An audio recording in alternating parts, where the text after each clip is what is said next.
بسم اللہ الرحمن الرحیم اللہم صلی علی محمد وعلی آل محمد کما صلیت علی ابراہیم وعلی آل ابراہیم انکا حمید مجید اللہم بارک علی محمد وعلی آل محمد کما بارکت علی ابراہیم وعلی آل ابراہیم انکا حمید مجید۔ آس TV hub of info کے معزز ناظرین السلام علیکم۔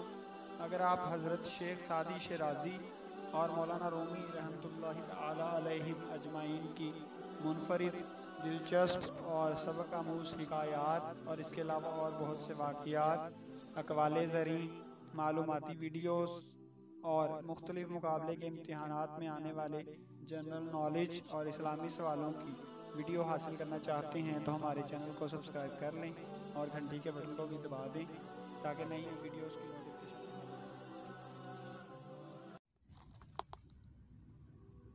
مشہور ادیب اشتیاق احمد ایک واقعہ بیان کرتے ہیں۔ نعمان صاحب کی وفات کے بعد ان کا گھرانہ بہت پریشان تھا، کیونکہ ایک تو انہیں کرائے کے ایک گھر کی ضرورت تھی، دوسرا ان کے مالی حالات بہت خراب تھے۔ نعمان صاحب کے فوت ہونے کے بعد گویا ان کے لیے مشکلات کے پہاڑ کھڑے ہو گئے تھے۔ بیگم نعمان نے ان حالات میں بھی ہمت نہیں ہاری تھی۔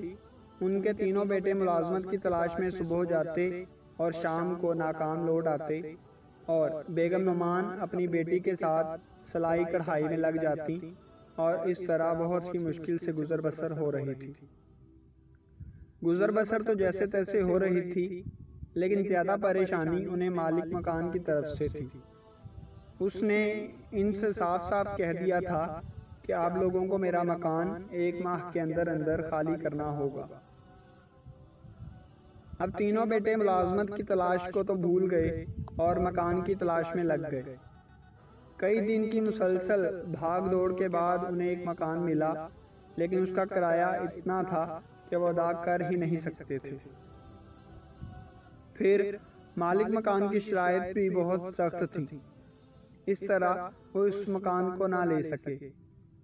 ان کی تلاش جاری رہی، 3-4 مکان دیکھے، لیکن کسی نہ کسی وجہ سے وہ کوئی مکان کرائے پر نہ لے سکے، اور پھر مہینہ ختم ہونے میں جب 3 دن رہ گئے اور ان کی پریشانی عروج پر پہنچ گئی تو انہیں وہ مکان نظر آ گیا۔ مکان اچھا اور صاف ستھرا تھا اور دروازے پر لکھا تھا مکان خالی ہے۔ بیگم نعمان کے بڑے بیٹے رضوان نے کہا، حیرت ہے، یہاں یہ نہیں لکھا کہ مکان کرائے کے لیے خالی ہے۔ مطلب تو یہی بنتا ہے نا، یا پھر یہ اس لیے نہیں لکھا گیا کہ مالک مکان اسے بیچنا چاہتا ہے؟ درمیانے بیٹے عرفان نے خیال ظاہر کیا۔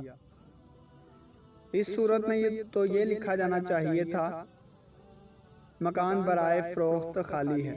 چھوٹا بیٹا سلمان مسکرایا، خیر ہمیں اس سے کیا، معلوم کر لیتے ہیں، اگر کرائے کے لیے خالی ہے تو لے لیں گے، برائے فروخت خالی ہے تو نہیں لیں گے، رضوان نے منہ بناتے ہوئے کہا۔ انہوں نے سر ہلا دیے، پھر پتہ نوٹ کر کے وہ اس طرف چل پڑے۔ وہ مکان انہیں آسانی سے مل گیا۔ دستک کے جواب میں ایک ادھیڑ عمر آدمی نے دروازہ کھولا۔ 3 نوجوانوں کو دیکھ کر اس کے چہرے پر ایک عجیب سی حیرت نظر آئی۔ فرمائیے، اس نے با اخلاق انداز میں کہا۔ آبادی میاں خان میں آپ کا ایک مکان ہے، اس کے دروازے پر خالی ہے لکھا ہے، ہم اس کے سلسلے میں آئے ہیں۔ تو آپ وہ مکان لینا چاہتے ہیں؟ اس شخص نے کہا۔ جی ہاں، بالکل لینا چاہتے ہیں۔ اور آپ تینوں بھائی ہیں؟ اس نے تینوں کو غور سے دیکھتے ہوئے کہا۔ جی ہاں، ہماری ایک والدہ اور ایک بہن ہے، بس یہ 5 افراد ہیں گھر کے۔ اچھی بات ہے، آپ اندر آ جائیں، بیٹھ کر بات کر لیتے ہیں۔ وہ انہیں اپنے ڈرائنگ روم میں لے آیا۔ اطمینان سے بیٹھ جانے کے بعد اس نے کہا، میرا نام حامد گیلانی ہے اور وہ مکان میرا ہی ہے۔ پہلے آپ بتائیں، کیا آپ کے والد نہیں ہیں؟ جی نہیں، انہیں فوت ہوئے 2 سال ہو گئے۔ ہم تینوں بھائی ملازمت تلاش کرتے پھر رہے ہیں، والدہ اور بہن سلائی کڑھائی کر کے مشکل سے گھر کا خرچ چلا رہی ہیں۔ اور آپ کو 2 سال سے کوئی ملازمت نہیں ملی؟ جی یہی بات ہے، دراصل نہ تو ہمارے پاس سفارش ہے نہ رشوت۔ خیر آپ لوگوں کو میری ایک پیشکش ہے۔ جی پیشکش؟ کیا مطلب؟ تینوں نے حیران ہو کر ایک ساتھ کہا۔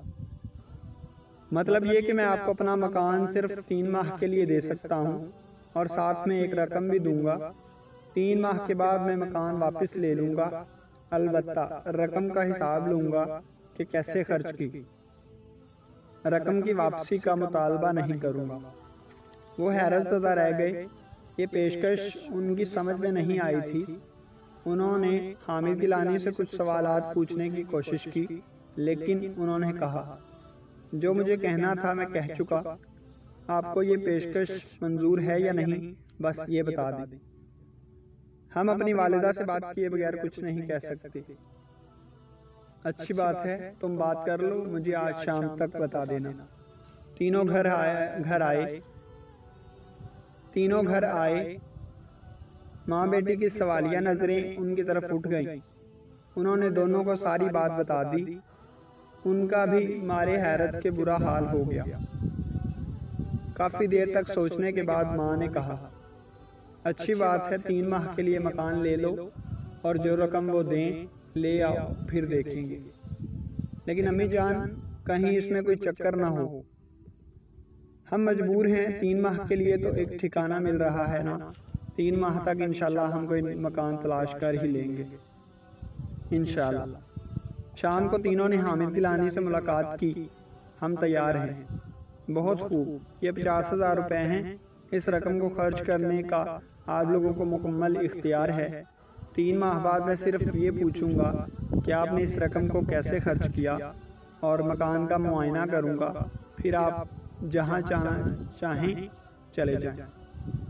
مطلب یہ کہ آپ اپنا مکان خالی کرا لیں گے؟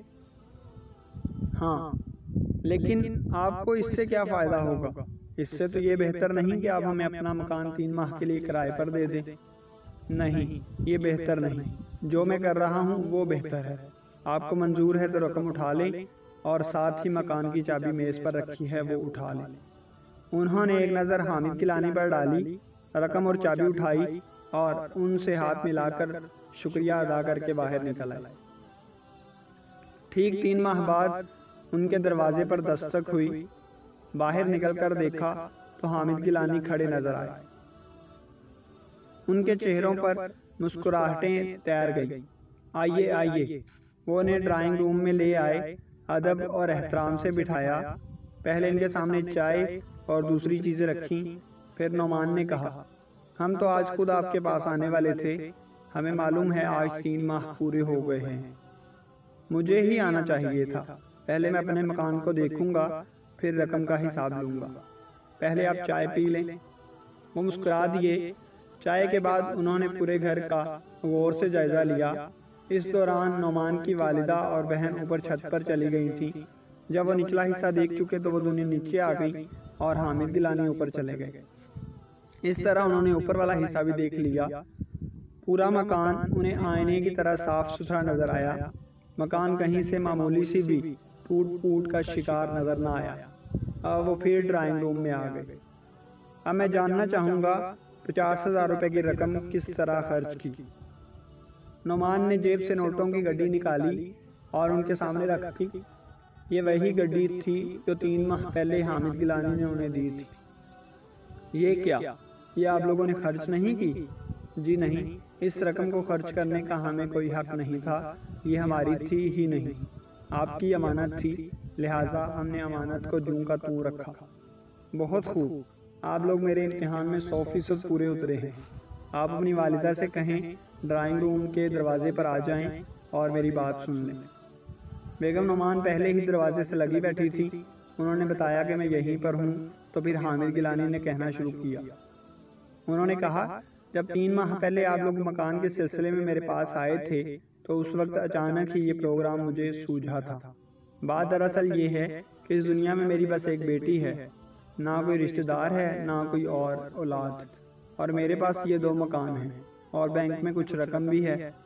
میں اپنی بچی کے لیے پریشان رہتا تھا۔ دراصل میں دل کا مریض ہوں، 2 مرتبہ اٹیک ہو چکا ہے۔ دل کے مریض کا کیا بھروسہ، میں چاہتا ہوں وہ مکان اپنی بیٹی کو جہیز میں دے دوں۔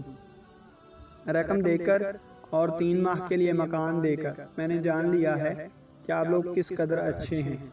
مجھے ایسے ہی اچھے لوگوں کی تلاش تھی۔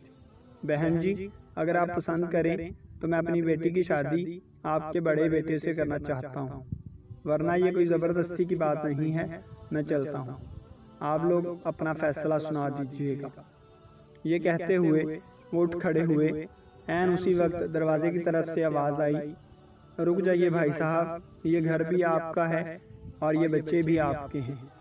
ان سب کی آنکھوں میں آنسو آ گئے۔ ان آنسوؤں کی قیمت اس مکان سے بھی زیادہ تھی۔ اخلاقی سبق۔ سچ ہے کہ ایماندار انسان ہمیشہ فائدے میں رہتا ہے اور سب اسے پسند کرتے ہیں۔ دوستو، امید کرتے ہیں کہ آپ کو یہ ویڈیو پسند آئی ہوگی۔ اب آپ سے اجازت چاہیں گے اس اپنے پن کے ساتھ کہ اپنا بہت خیال رکھیے گا۔